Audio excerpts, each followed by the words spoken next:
setelah film dokumenter garapan Netflix yang berjudul Ice Cold: Murder Coffee at Jessica Wongso dirilis, kasus kopi sianida pun kembali menjadi perbincangan panas. Kasus kopi sianida ini terjadi pada 2016 silam yang melibatkan dua orang yang berteman dekat di kafe Olivier yang berada di suatu mal wilayah Jakarta. Jessica Wongso didakwa sebagai pelaku pembunuhan terhadap teman dekatnya Wayan Mina dengan beberapa barang bukti, salah satunya secangkir kopi Vietnam yang mengandung senyawa sianida. Jessica Wongso pun divonis 20 tahun hukuman penjara. Saat ini Jessica mendekap di lapas kelas 2A Pondok Bambu. Namun, salah satu alat bukti yang memberatkan vonis Jessica, CCTV yang berada di kafe Olivier, rupanya menimbulkan beberapa kejanggalan. Rismond Hasiholan Sianipar, selaku saksi ahli digital forensik yang dihadirkan kuasa hukum Jessica Wongso pada persidangan kasus kematian Wayan Mina Salihin, menaruh kecurigaan pada rekaman CCTV tersebut.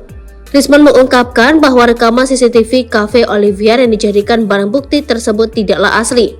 Lebih lanjut, ia menjelaskan bahwa ada dugaan modifikasi ilegal atau tempiring yang dilakukan terhadap rekaman asli CCTV itu. Rismond menjelaskan bahwa dalam dunia digital forensik, tampering adalah kegiatan modifikasi yang dilakukan untuk tujuan tidak baik. Tampering dilakukan dengan mencerahkan intensitas piksel untuk memberikan efek pergerakan pada video. Hal itu bisa dilakukan dengan mengubah laju frame sehingga memberikan efek ilusi apabila ditayangkan dalam kecepatan normal. Indikasi adanya tampering ini, menurut Rismond, terlihat dari ukuran jari Jessica yang tidak proporsional saat menggaruk tangan usai korban Wayan Mina Salihin tak sadarkan diri di kafe Olivier. Lanjutnya, jumlah frame dalam rekaman CCTV itu terdapat 98.750 frame. Akan tetapi dalam berita acara pemeriksaan, ahli IT yang dihadirkan JPU, Muhammad Nuh dalam file bernama CH 17 15 11 16 17 hanya berjumlah 2.707 frame. Menurutnya terdapat 96.043 frame video yang hilang, sehingga banyak adegan yang direkayasa, dikurangi, hingga dilebih-lebihkan.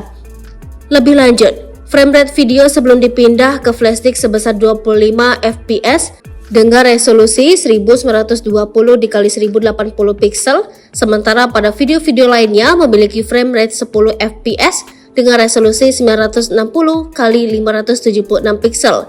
Padahal apabila rekaman video CCTV diekstraksi ke media lain seperti flashdisk atau harddisk tidak akan mengalami perubahan kualitas. Flashdisk Toshiba dengan kapasitas 30 GB dengan nomor seri 1430A7A412CAT dijadikan media penyimpanan video kamera CCTV kafe Olivier.